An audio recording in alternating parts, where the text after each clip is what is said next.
আজকের বহরে কতটি গাড়ি আছে? আজকের বহরে 8টি গাড়ি আছে। প্রতিদিন কি আপনারা সবাই মিলেমিশে একত্রিত? হ্যাঁ, আমরা প্রতিদিন সবাই ঐক্যবদ্ধ একসাথে কাজ করি।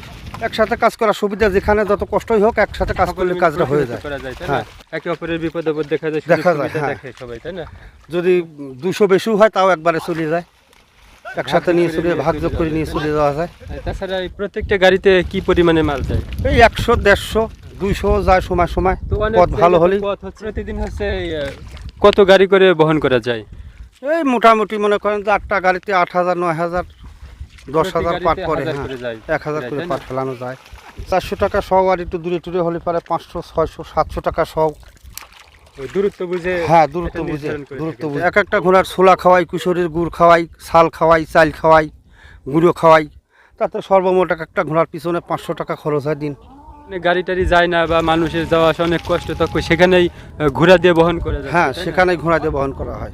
সম্মানিত প্রিয় দর্শক, মহান আল্লাহ তাআলা কিছু পশুকে মানুষের অধীনস্থ করে দিয়েছেন এবং কিছু পশু থেকে আমরা নানাভাবে উপকৃত হয়ে থাকি।